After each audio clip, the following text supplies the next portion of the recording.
I think a lot about WrestleMania 13. I think of one match, and I think of one match only, and that is the submission match. And I think a lot of people would agree that is the only thing you ever talk about when it brings up WrestleMania 13, is that submission match between Bret Hart and Steve Austin. But I gotta say, looking into this show a little bit more, there is two other things worth talking about. So, yeah. Let's get to the review. WrestleMania 13 brings us from Rosemont Horizon in Rosemont, Illinois, near Chicago. This is WrestleMania 13, where the main event is Undertaker versus Psycho Sid in the World Wrestling Federation Championship match. Now, what's interesting is the WWF was in a terrible spot. This is 1997. They're getting killed by WCW. In the midst of this Monday Night Wars. Yeah, WrestleMania 12 and 96, they were in the Monday Night Wars, but this is when they were really getting their ass kicked. In fact, WrestleMania 13 was the lowest buy rate since, and not only that, WrestleMania 13 lost in buy rates to Uncensored that year. When you lose to Uncensored and your WrestleMania, wow! You must really suck, because I know Uncensored was one of the worst pay-per-views of all time. All of them are pretty bad. But, God. Anyways, WrestleMania 13 coming right at you. Your opening match is the Headbangers winning a Fatal 4-Way Tag Team Contenders match. This was the shits. This was bad. Just bad. It's just forgotten. It's just terrible. 0. Headbangers won, and I don't really remember the other 3 teams too much. I do remember Bradshaw was in it, and he had this one weird mustache. It was funny. But this match was bad. Dud. Next up, we have Rocky Maivia defeating the Sultan to retain the Intercontinental Championship. Wait a minute, we got The Rock and Rikishi? Before they were The Rock and Rikishi? What? Yeah. Yeah, exactly. Rocky Maivia defeated the Sultan to retain the Intercontinental title belt. Afterwards, the Sultan, Iron Sheik, and Bob Backlund came in, destroyed Rocky Maivia. Out came the old pops. Out came Rocky Johnson. And jeez, no wonder Rocky Maivia got booed. Can you really get behind a guy who had to have his ass saved by a man who's way old? Even then, he was old. He was probably like 50 years old at this time. I don't fucking know, but this was bad. This is bad. 3 out of 10, and that is being horrendously generous. It wasn't very good. What also wasn't very good was Triple H defeating Goldust. Or, my bad, Hunter Hearst Helmsley. This was just... It was just... 4 out of 10. It could have been a lot better. It was just... Next up, we have Vader and Mankind defeating Bulldog and Owen Hart via disqualification or count out or something like that in this tag team title match. This was alright, I guess. It was okay. I don't know by the look in these 4 names. I don't know who's the good guy. I don't know who's the bad guy. Is Vader a good guy? Mankind a good guy? They're getting managed by Paul Bearer, so they can't be good guys. Bulldog and Owen Hart are managed by Cornette, so they sure as fuck are not the good guys. So who are the good guys? I don't fucking know. All I know is this is just an average match. 5 out of 10.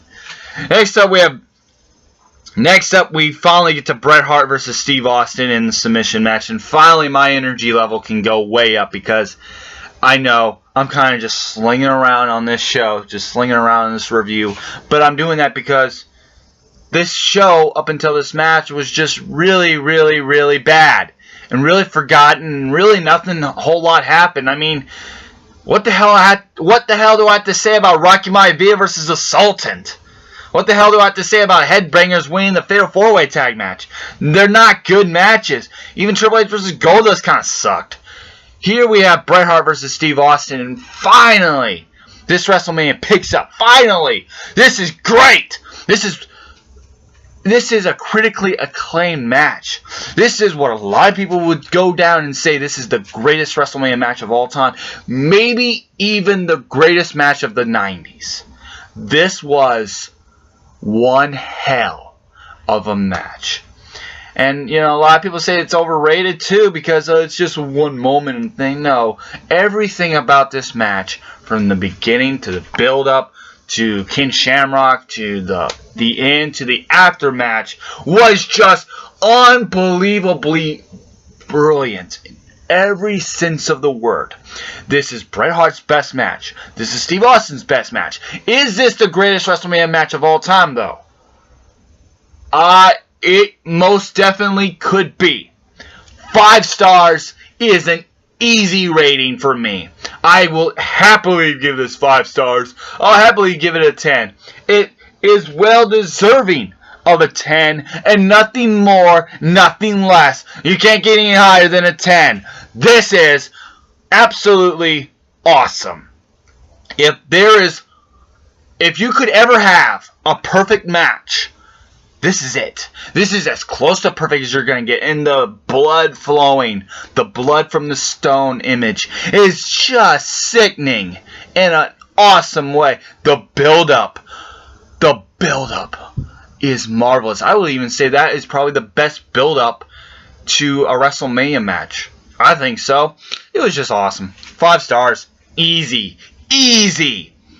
And then we have LOD and Arman Johnson defeating the Nation of Domination. We are the Nation of Domination. Nation of Domination. In a Chicago street fight match. This was mayhem. It's love it or hate it. And again, I love it. 6 out of 10. Very good match. And then we finally get to the main event. We have Undertaker defeating Psycho Sid to capture the World Wrestling Federation title belt. Bret Hart interfered a lot in this match, and thankfully he did, because this match was the shits. It wasn't as shitty as the amount of shit that was pouring out of Psycho Sid's ass when he got Tombstone pile drived, because there was a lot of shit in his trunks. I know that. But this was still a shitty match. I give it a 4, and that's being generous. It is still one of the worst title matches in WrestleMania history. However, seeing Undertaker winning the World Wrestling Federation title at WrestleMania is one hell of a moment. And very good. Very good. Nice way to end the show with The Undertaker holding up the belt. It was very good. And there is Psycho Sid just laying in his own shit.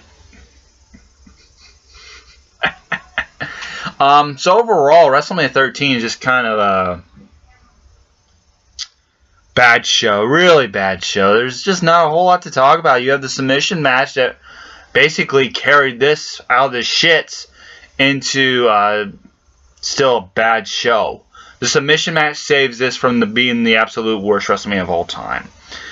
You have The Undertaker winning the title, which was good, and the street fight I liked. So there you go. That's all WrestleMania 13 is. You had a shitty Intercontinental title match. You had a bad match between Triple H and Goldust. You had a terrible Fatal 4-Way Contenders match. You had a forgotten tag match with Vader, Bulldogs, and whatever. And this WrestleMania was just bad. Besides the submission match and besides The Undertaker winning the title, and like I said with the street fight, it's love it or hate it. There's really nothing to say about this WrestleMania. It sucked. It sucked. 4.5 out of 10. It sucked. And next time around, I catch you with WrestleMania 14. See ya. Bye.